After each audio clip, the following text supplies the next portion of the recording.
All right, I'm here with Amber Kahr. She's co-founder and COO of a startup called Billions. They're a platform for real estate teams to manage their operations. Amber, great to speak with you. So nice to speak with you and meet you in Vegas. Yeah, it's great. So let's jump right into it. One of the big topics in residential real estate this year is the commissions lawsuit and the outcome of that. A lot of people have ideas of what this will mean, what this will change. Curious what you're hearing from your customers. How is this reshaping their operations and what they're thinking about moving forward?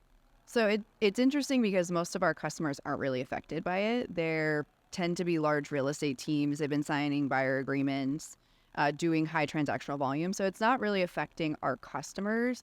The thing that I'll say is what we're seeing is that it's affecting the newer agents in the market or the casual agents in the market. And so what we are anticipating is actually that these large real estate teams are going to get larger because agents are already figuring out, especially if you're new, it's a great way to enter the business. You don't have to build your book of business. And I think we'll see kind of the casual agent fall away, which for us isn't really our target. But, we've done a couple of experiments with a brokerage that we have several customers at, and they tried to recruit a lot of solo agents. And those agents actually just wanted to join the teams in that brokerage. So I think that's going to continue because the competition was already really high and it's just going to make it worse.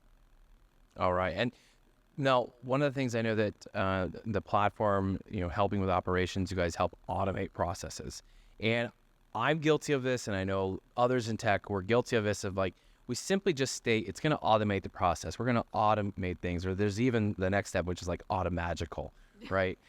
Is there more to it than just that we're, automatically sending email? What's under the surface when we say automating the processes and operations for teams?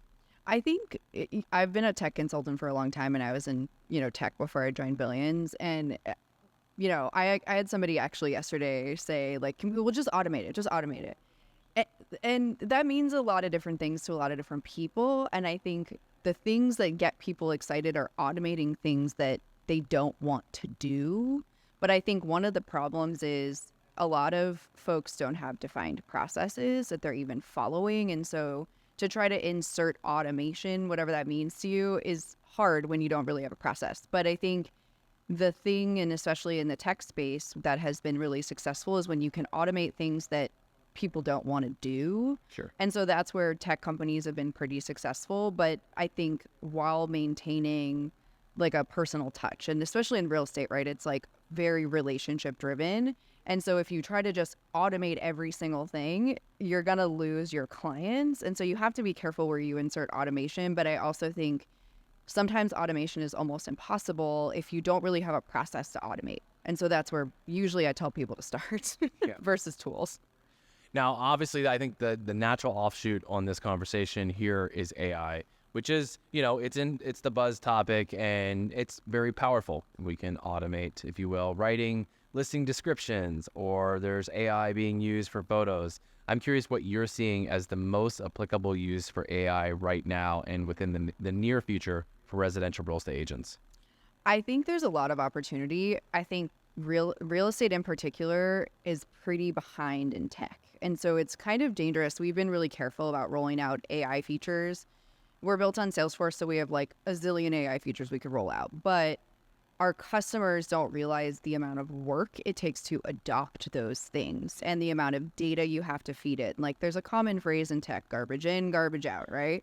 And a lot of what people are experiencing when they're signing up for all these cool AI tools and then they don't work is they fed it garbage and it gave them garbage.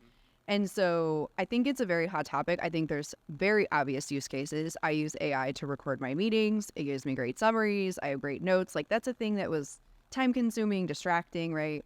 That's a great use for AI. I think, the chat bots, the obvious ones are the ones that are kind of entering into this space earlier. But, we have several customers who have experimented with integrated AI tools and they get really excited about them. And then they realize later there's actually a lot of work you have to put into really making that effective. And so for a, casual agent who isn't doing a lot of transactional volume, where does AI kind of help you? I don't think there's a lot of use cases. I mean, I'm very excited for what's what are all of the next things coming in AI, but I think you still have to be careful. Like it's like any tool, right? It's shiny and it's new and exciting and like you think it can help you and then you kind of realize like there's actually a lot of work to make it work for you. Yeah, absolutely. The last thing I want to talk about is you guys build the platform as modular. And I think that's very unique, especially when I look at like other CRMs and operating systems. And usually you either get what you get, and that costs a smaller amount, or you can go and buy the big solutions, which then comes with having to hire a consultant and onboarding professionals and additional service fees and engineers, and the list goes on and on. Can you talk a little more about what it means to be a modular and why did you go that route? So if you know anything about Salesforce, right, it's kind of an open platform and it can do a lot of things. And we're built on Salesforce, and that's like what I would call a true CRM. I think people are surprised sometimes. They buy Salesforce and then they are handed it and they're like, this isn't everything you showed me, and not realizing that like everything that they were probably shown was built and paid for, to your point. And so, what we did is we serve teams between 5 and a million people, right? So 5 up. And some of those teams are growing, most of them are growing. And initially you approach them with like, here's all the features. And they're like, oh, I just really want to focus on marketing, right? That's great. We built in a way that whatever you're focusing on, you can sort of add on as you go. And it's kind of a design principle that Salesforce has too. But, it means like if you're not ramping up your marketing engine, like why would you buy and try to use and set up a whole marketing tool inside of your CRM?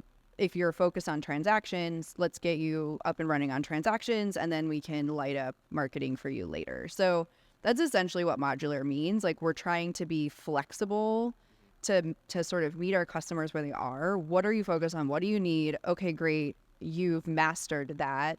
Now they're on to the next. And so that's kind of how we think about designing, because no two teams are exactly the same. And we don't want to have to send them out to a Salesforce consultant to spend $100,000 to customize.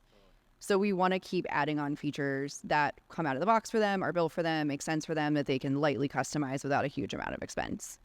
Awesome. Amber, thank you so much. For those who want to get in touch with you or learn more about Billions, where do they go? How do they do that? Just go to joinbillions.com, and it's just Andrew and I. So you'll hear back from one of us directly if you contact us. Thanks. Appreciate your time.